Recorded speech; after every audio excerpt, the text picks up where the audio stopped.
खुलुमबाय फिन खनसेबाव आंनि गासैबो नायगिरि बिथांमोनसिम गोसो गोरबोनि खुलुमनाय जासिहरबाय। दा आङो गलाघाट जिल्लानि सिङावनो थानाय गोबां गोदोनि गोजाम माखासे हा सिङाव थानाय आरो हा सिंनिफ्राय जावखांनानै माखासे बिदिनो मुवाफोर बख'नाय मुवा बेसादफोर बख'नाय बे बख'नायनि सायाव नैबे गुबुन दाबसे जायगायाव आं फैलायबाय। बे गुबुन दाबसे जायगाया मा आरो बेयाव मा दं बेनि सायाव जोङो नैबे आदानिफ्रायनो मिथिलायनो गिबियावनो आदाखौ आंनि अरुण ब्रह्म इउटुब चेनेलाव बरायबाय। दिनै बे जिहेथु जायगा बे जायगाखौ मा होनो? बियो गलाघाट जिल्लानि सिङाव थानाय धनस्रि साब डिभिजननि बरपथनिफ्राय प्राय 4 किल'मिटार गोजानाव दुबुरुनि होननाय मोनसे जायगा। बे दुबुरुनि बेखौ दुबुरुनि। ओमफ्राय बेयाव जिहेतु गोबां माने गोदोनि हा सिङाव थानाय जिहेतु जावखांनानै मोननाय बेयाव ओरैनो बेखौ माब्रै मिथिनाय आरो बेखौ मा मोनदों बेनि सायाव एसे फोरमायथाय। डाइरेक्टर अफ आर्किअल'जि आसामनि बे डिपार्टमेन्टनि मानसिफ्रा ओरैनो बे जायगाखौ गोदोनिफ्राय गोबां मानसिफ्रा बेयाव जेरावनो मोनो बेरावनो गोबां मुर्तिफोर मोनलाबाय थायो। हाफाव फिसा फिसा मोनोबा मुसुखा अन्थाइनि मुसुखा मोनो आरो बेयाव माखासे इटानि बायखोन्दा गोदोनि मोननाय बेफोरखौ गासैबो नायनानै मानसिफ्रा बेयाव जे राजा दिननि माबा मोनसे बेसाद दङ नैबे बाथ्राखौ गोदोनिफ्राय खुगाजों खुगा रायलायबोबाय थायोमोन। उनावहाय डिपार्टमेन्टनि मानसिफ्रा बे बाथ्राखौ मोनथिनानै बिथांमोनहा सार्भे खालामदों। सार्भे खालामनानै खेबसे मोनसे फेजनि बिथांमोनहा जि जावनाय हाखौ जावनाय खनन कार्य होननानै बुङो। बे जावनानै बे सिङाव मा दङ बिनि बागै सानबिन बिथांमोनहा खालामदों। खालामनानै मोनसे न' बायदि न'नि फाउन्डेसन बायदि दाबनै दाबथाम जायगायाव बिथांमोनहा जावनानै मोनदों आरो बेनि सिङाव बे न' जिथु फाउन्डेसन बायदि बानायनानै दोननाय इटानि बिनि सिङाव गोबां मुर्तिफोर अन्थाइनि मोनदों। मुर्तिनि अनगायैबो गोबां बिदिनो बेसादफोर मुवा बेसाद जाय मुवा बेसादफोरनि नामखौ हयथ' आंबो मोनथिजोबनाय नङा बेफोरखौ बेयाव मोननाय जादों। दा आर्किअलजिस्ट डिपार्टमेन्टआ बे गासैबो बेसादफोरखौ मोनसे बाक्सु बायदि फिसा फिसा बाक्सु बायदि खालामनानै बेयाव मोजाङै गंसे न' लुनानै प्रिजार्भ खालामनानै दोनदों आरो दा जि मोनसे बाउन्डारि होनानै दोनदों गासैबो बे एरियाखौ टटेल प्राय 150 बिगासोनि खाथियाव बे हाखौ बाउन्डारि वालनि गेजेरजों बेखौ प्रिजार्भ खालामनायनि जि बेबस्था आर्किअलजि डिपार्टमेन्टआ लादों। बिनि साखाथि बाखाथि गोबां जायगाफोर दंबावो जेराव हयथ' जावोबा गोबां बेसादफोर मोनगोन। बिनि खाथि खाला रायजोफ्रा बुंनाय बायदिब्ला गुबुन गुबुन हाफावफ्राव जावनानै मोननाय मुर्तिफोरखौ बिथांमोना मोनसे जायगायाव जमा खालामनानै दोनदों। बेयाव मा होनदों शिबलिंग शिबनि मुर्ति, बेनिफ्राय ओजोंहाय कालिनि मुर्ति, बेनिफ्राय मा होनो बिदिनो एगजेक्ट माने बायदि रोखोमनि मुसुखाफोर आरोखि मोदाय मोदायजोफोरनि मुसुखा गोबां मोननाय बेयाव जोङो नुनो मोनो।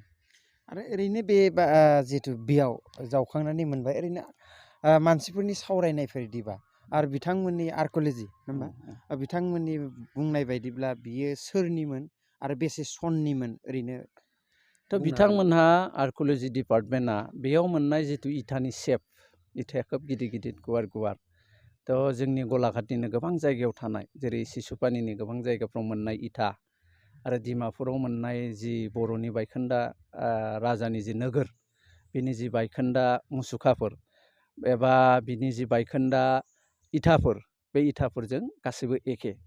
आरो आर्किअलजि डिपार्टमेन्टआ बुंनाय मथे बेबायदि इटानि खामानि आरो बेबायदि सेपनि इटाखौ बर' राजाफ्रा बानायोमोन गोदो गोदाय। ओंखायनो बिथांमोनहा दा 13th सेन्सुरिनि होननानै बेखौ आर्किअलजि डिपार्टमेन्टआ बुंदों। आरो बिनि इटाफोरखौ नायनानै जोंबो मोनसे बाथ्राखौ साननो हायो जे डिमापुरा जाय राजानि राजथावनिमोन, डिमापुरा जाय राजानिमोन बे राजानिनो निस्सय बे बेसादफ्राबोमोन होननानै जोङो ओरैनो बिनि सेपफोरखौ नायनानै महरफोरखौ नायनानै बिनि दा इटाजों जावनानै मोननाय जि न' बायदि मोनसे फाउन्डेसन बायदि बिनि जि सेप आरो डिमापुराव थानाय जि न'फोर बिदि फिसा फिसा सेप बेयावबो मोननाय बे गासैबो सेप आरो डिमापुराव थानाय बर' राजानि जि गेट बे गेटआ दिनैबो जिहेतु गोथां महराव दं। गेटआ जिहेतु बायाखै बे गेटनि जिफोर इथा आरो बे इथाखौ जाबनायनि जि खायदा कौशल बेफोरजों नैबे जायगानियाबो एखे। दा आर्किअल'जि डिपार्टमेन्टआ बेफोर गासैबो बेसादखौ नायनानै दा बिथांमोनहा बुंदों बेयो हयथ' मोनसे समाव 13 सेन्सुरिनि बर' राजानि अधीनाव थानाय नैबे बेसादफ्रामोन होननानै बिथांमोनहा बुंदों। दा गोबां बेबायदिनो गलाघाट ओनसोलाव बा गलाघाट जिल्लानि सिङाव गोबां बर' गामि गामि जिहेथु अन्थाइनि खाम्फाफोरखौ बे मोननायफोरखौ जिहेथु मन्दिर बानायनानै सोरबाया सिबिदों सोरबाया जोथोनै लाखिदों। थिग बेफोरबायदिखौ जोङो आरोबाव गोबां जायगायाव नैबे भिडिअनि गेजेरजों दिन्थिनो नाजागोन। ओरैनो बेसेसो जायगायाव गम मोननाय बायदिबा दं? थ' जों गम मोननायाव एक्सुवेलि दा नोङो टटेल बर'फोरनि एरियायावनो नैबेथ' बर'फ्रा नैबे ओनसोलाव गैया, खाथि खाला बर' गैया, दङ एफा एनै खिन्थु राव रोङै बर'फोर, राव रायलायै जिहेथु बर'फोर बिथांमोना दङ। बिनि बर' मैखोम जायगाफ्राव थानाय जेरै सिसुपानि, उरियाम घाट बा कासुमारि बेफोर ओनसोलाव थानाय जों नायोबाथ' गोबां दङ।